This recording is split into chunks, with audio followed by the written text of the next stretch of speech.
Hey guys, VaulSC here. Time for another game of infiNity. It's YuJing against Hakislam, more specifically Vanilla YuJing against QK, Qapu Khalqi.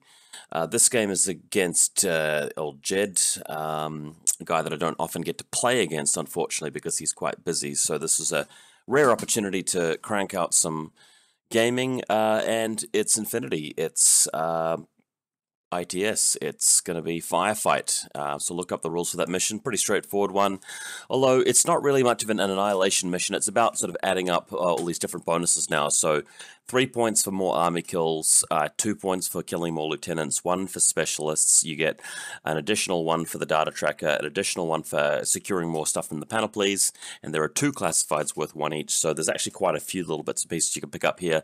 You don't necessarily automatically win the game just by getting more army kills, so bear that in mind. We're going to go through it. I'm playing a Guijia list. In fact, I might even have a copy of my list written down. Yeah, here it is here. So let's just have a bit of a squiz. Guijia, thing about running a Guijia list in YuJing is that it's about, I think, playing defense a lot of the time. The Guijia is so well supported by the smaller stuff, it's hard to creep up on him, and he can tank a lot of hits, and he's just such a cool model. He's not really optimum, he's not the best model you can get around there, but I just enjoy playing him. Ruishi, standard, one of the most undercosted models in the game. Obviously the Guangxi and Calistegard Link.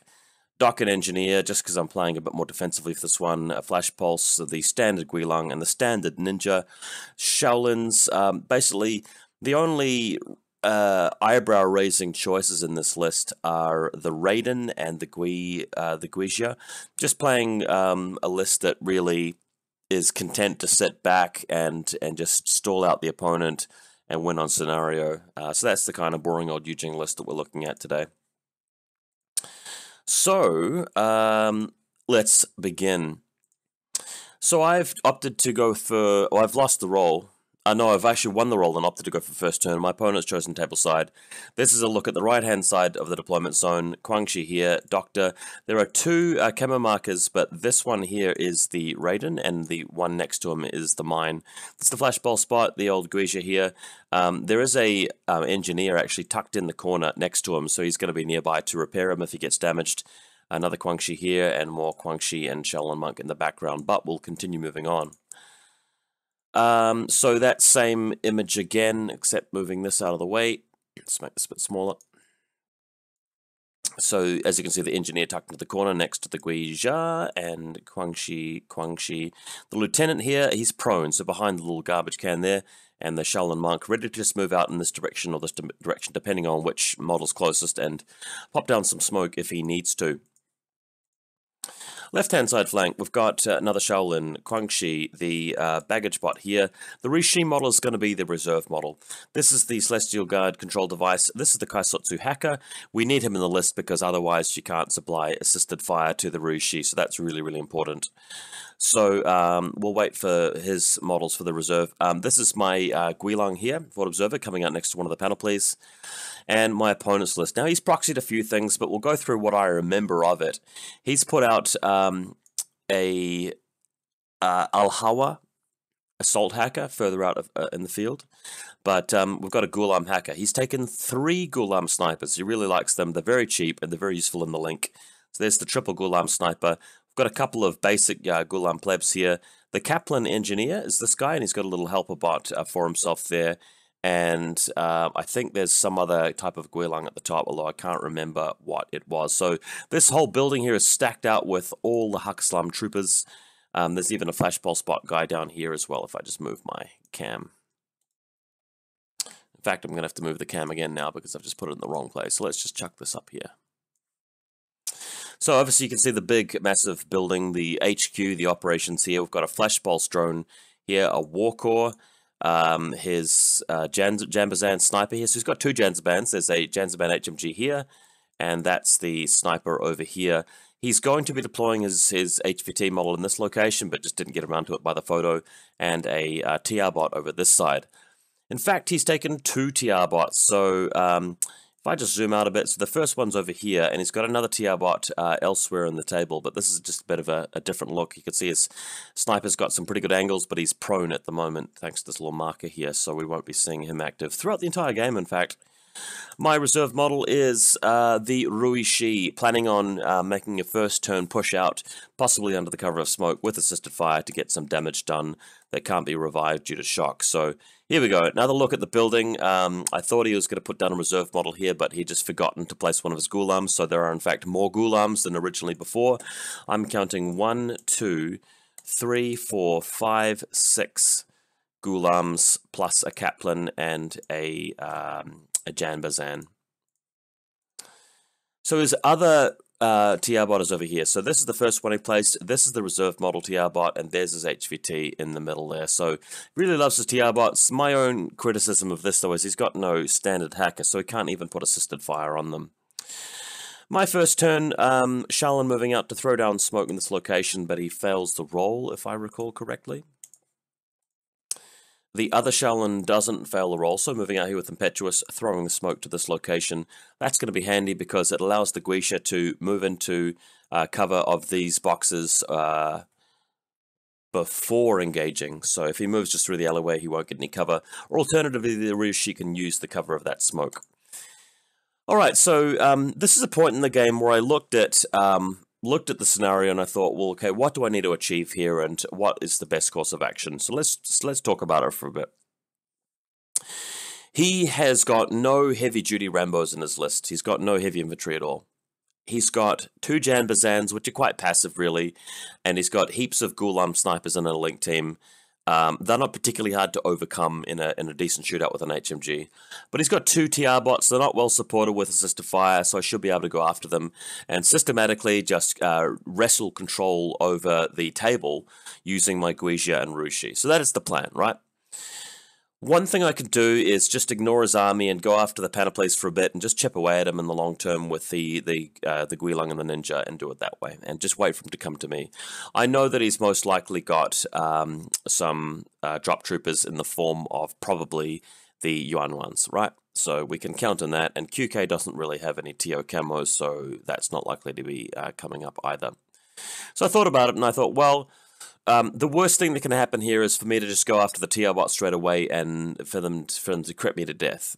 If that happens, well, the Guizia is probably a better way to go because the Guizia, if it loses a face-to-face roll, 14s against 11s, well, armor 11 and cover should tank them pretty well, and I won't, you know, it's unlikely I'll lose all 3 wounds. So if it can tank the TR bots or kill them, and then move on to kill the snipers with the Guizia, again, they've only got 2 dice, chances of crit's not very high, and even against damage 15, well, in cover I'm armor 11, so the chances of me just dying outright to them and just being able to continue pouring in the face-to-face rolls is very good. The alternative, of course, is to maybe attack at a closer range with the Guilung, which will take more orders, and it's a bit more risky because there's nobody to really help him. And then the other option is the Rushi, which is much better in face-to-face rolls, but the range is longer, so I've been needing 8s to hit, and I can't really sustain myself if I take a crit. I'd have to move the Engineer all the way around if that happens. So at the end of the day, I thought, okay, well, the Guizia is not a bad idea here because he's got 3 structure points. I've got an opportunity to repair him with the Engineer if things go really badly. And chances are, with Blister Skill 11 versus Blister Skill 14 versus Blister Skill 11, if I shoot the bot enough times, I should come out better off. So what's happening now is the Guizia is moving his way up. He can move into the smoke cloud initially, and then he can move into these boxes. And by the time he leaves the smoke cloud, he will have gained cover from that, bearing in mind that the TR bot is firing down this long fire lane here. So what happens is that the Guizia does the first face-to-face roll and misses like most of the shots. The TR bot rolls really well and gets 3 hits through, so the Guizia has to make 3 armor saves right off the bat. And I'm thinking, okay, well that's fine. I've got armor 11. I've got to beat 15, so I only need to roll 5 pluses, so 75% chance of passing each dice roll, but I failed 2 of them right off the bat. So already, due to that terrible outcome, the Guizia has been stripped down to just 1 wound. So I thought, okay, well, I mean, I'm still favored here to continue, and the worst that can happen is that he can get a crit with the next round. So I decided to put another order into it, and he did crit me. So I've had bad luck to lose the face-to-face roll, I've failed 2 armor saves, and then he's got a crit on me. So that's looking pretty bad. So the Guija, worth 88 points, is already unconscious after this little shootout here, which is pretty bad because the scenario, I have to claw back 88 points now. Otherwise, I just concede 3 objective points to him straight out. You can see that the TR bot in the distance is there, and this is the final position of the Guija. But I've got plenty of orders in Group 2, so with the Engineer moving around the corner, what the Engineer can do is he can walk out over to here, go prone while in the smoke, and then just go prone behind this little box here, and repair the Guija. The difficulty with that is that I don't have remote presence, and I believe that failing an engineer roll, you can only spend a command token to re-roll it if you are trying to repair something with remote presence, which is one of the reasons why these tags are inferior to Pan-O tags. So I do that, I spend a whole bunch of orders moving the engineer over there, and he ends up failing the whip check, and to compound further bad luck, removes the Guija from the table. So things going pretty badly. I'm spending all of my orders just to give my opponent, you know, kills effectively, which sometimes happens in infiNity, but you've got to sort of suck it up and continue. So the backup plan here is to use the Kaisotsu hacker, which you see on the left here, to put assisted fire onto the Rishi, so the Rishi can have a go at it. Now, again, I want to come back to this argument earlier about what to do, and maybe it would have been wiser to have attacked with the Rishi to begin with. What ends up happening in this game is the Rishi does move around to the smoke, does kill the TR bot with 1 attempt, but when you're analyzing strategy games, it is always a better idea to look at, well, what are the odds, what are the likelihoods, what's the expected outcome, rather than basing your analysis and your commentary on what actually happens. That's always, you know, the difference between rookies and amateurs and the people who are actually good at what they do. So coming back to it, do you agree with the argument? The Guija is the better choice initially there because it's very, very unlikely you're just going to lose the Guija like I did. The chances of that actually happening were very, very low. Whereas the chances of the Rishi just losing, you know, outright to a face-to-face roll was probably somewhere within the vicinity of 10 to 20%, whereas losing like the Guija to complete unconscious state was considerably less than that. So I feel like the Guija as plan A and the Rishi as plan B was the correct way to do it. And this is what happens. The Rishi gets into position and kills the TR bot. But that's really all I can accomplish. The TR bot's not as effective against the snipers because they ignore the smoke penalty, and I don't really have enough orders to get things done.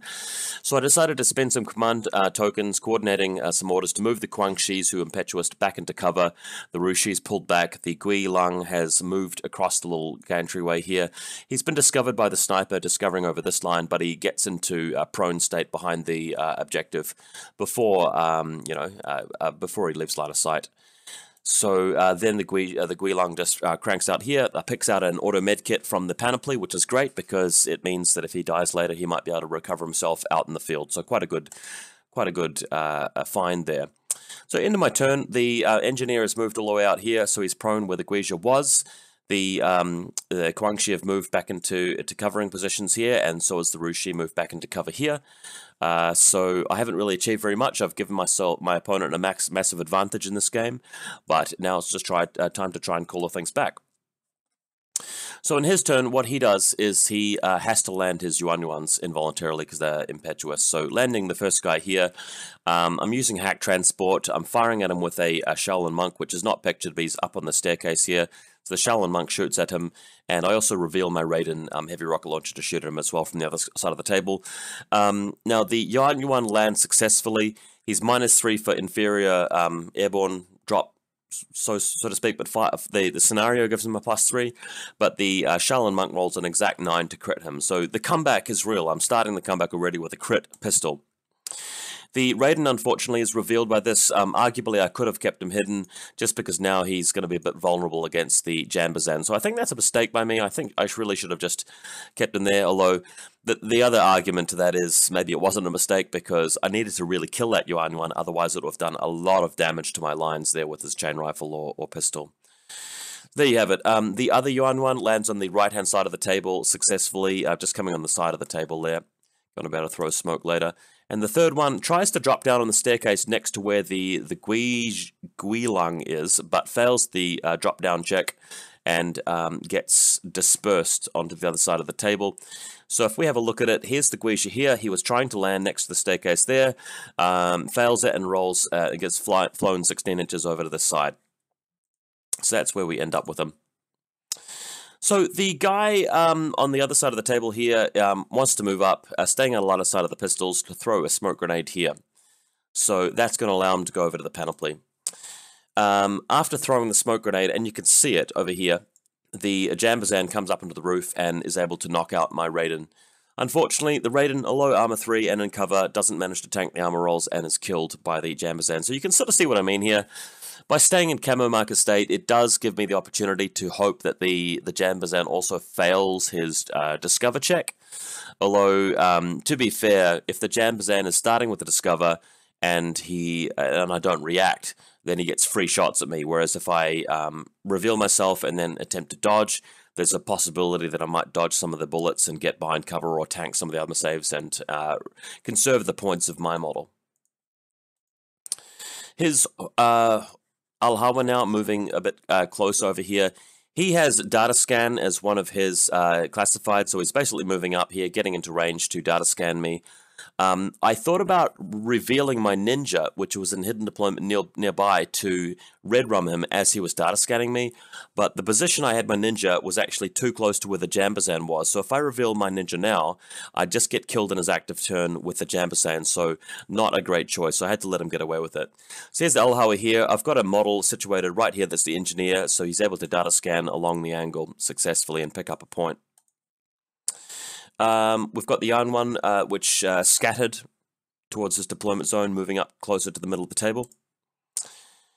He's just trying to find an angle here, out of line of sight here, just so that he can be really annoying as my Guangxi creep around the corner, or if I decide to move in the middle of the table. This is actually quite smart play. It actually puts him in a really good position, and I quite like that move from him. So the Jambazan, having moved around a little bit further here, he's also moving the link team just to position one of the snipers along this angle here, and the other sniper a little bit further afield here, just because he knows I've lost my Guizhi now, and he can afford to sort of dominate a few more lines of fire, so that's good play.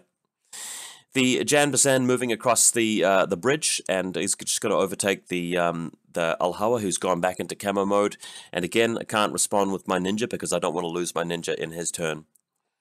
So Jambazan now moving into position where he can shoot at the Guangxi, which will be successful here, although in my case the Guangxi manages to get a dodge off and goes back behind cover, so that's good.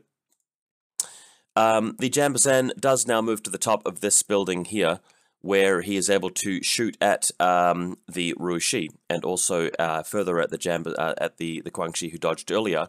But after we look at the line of sight positioning, he also has line of sight to the Guilang, who just barely, even though he's prone, his bum sort of sticks out from behind the objective there, so the Jambazan is actually shooting at the Ruishi, which is behind this box, and shooting at the Guangxi at the same time, so all three models get to ARO at him. I managed to win the face-to-face roll miraculously, but he passes his armor saves. So, again, a little bit unlucky for him to fail his face-to-face checks against me, but I am lucky. I'm a bit unlucky to not actually kill him in this particular instance. So he continues shooting at me and does manage to kill the Guilang, which was extremely annoying, but my responding shot with the Ruishi does manage to take out the Jambazan, so all is not lost. It's just irritating, though, that number one, the Guilang was exposed there, and number two, that I didn't manage to kill him with that first round, so that was irritating. Having said that, though, the Guilang did pick up an auto medkit, although later, when it becomes my turn, I make the roll for it and failed, so just a lot of things not really going my way, but that's alright. Turn 2, we've got the Shaolin throwing smoke up here, which is going to allow my Ruishi to advance, and also allow the Guangxi to advance without being hit by any arrows there. So you can sort of see the positioning. This is in the middle of the table. I'm just going to make this camera a bit smaller here. So we've got a Guangxi moving up into smoke through Impetuous.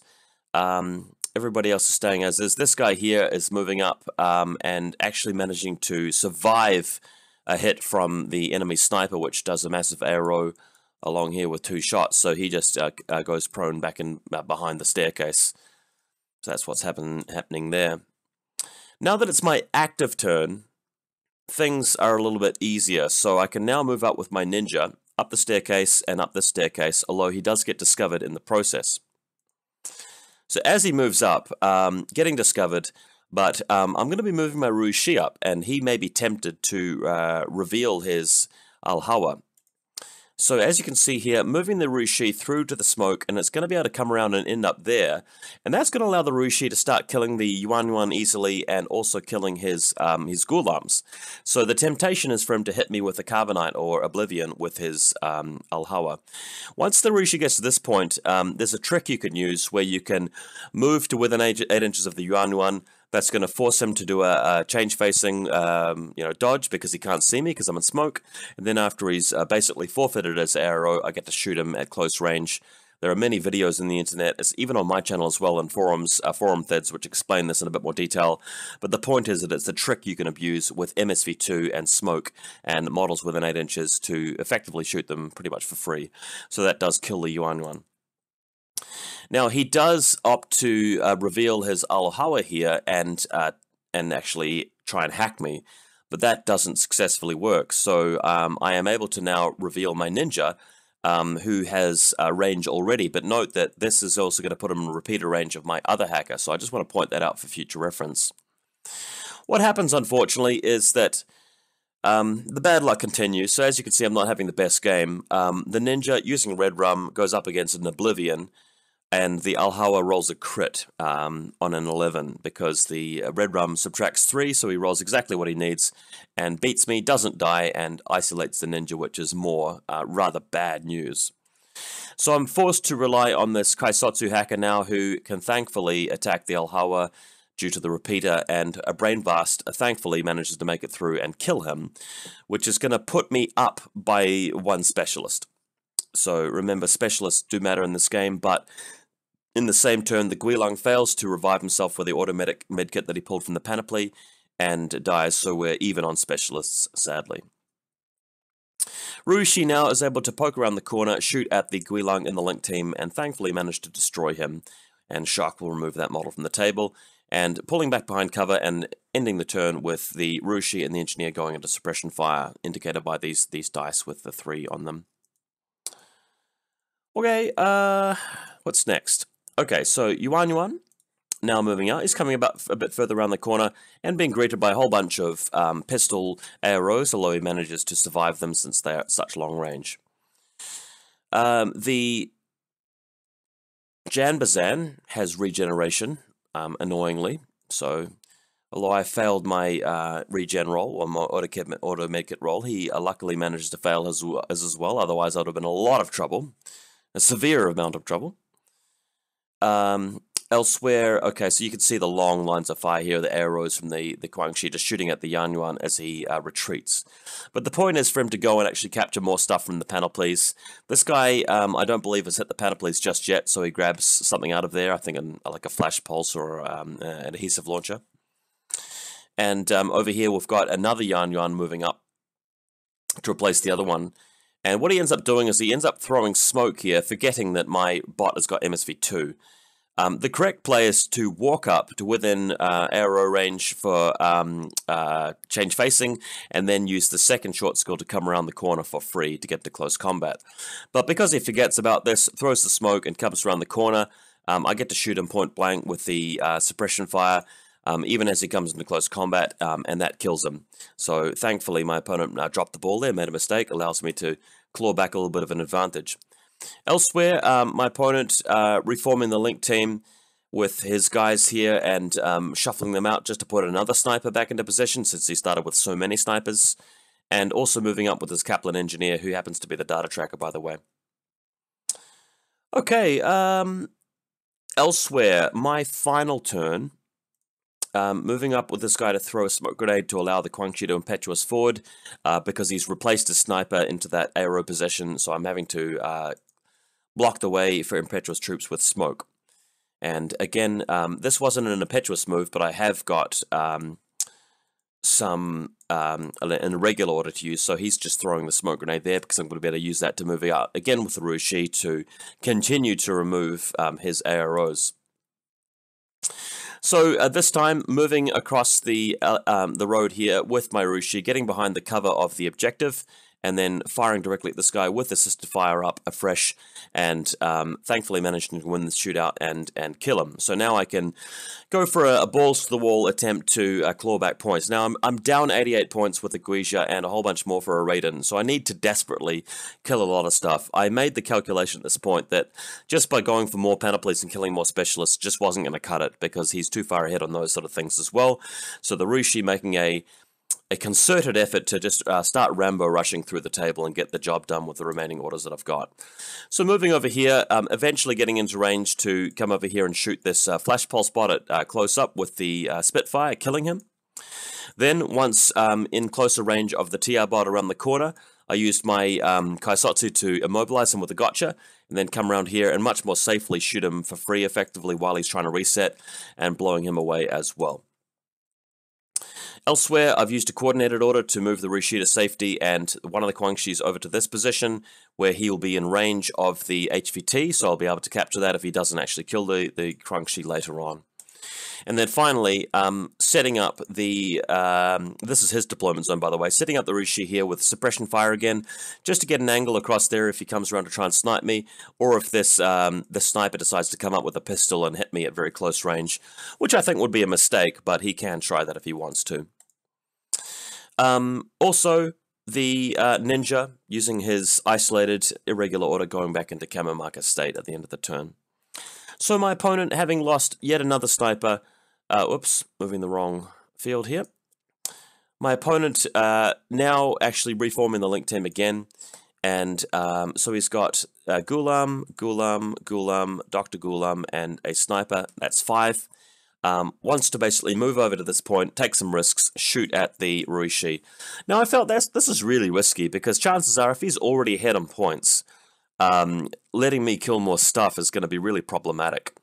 So what he ends up doing is he decides to take the roll.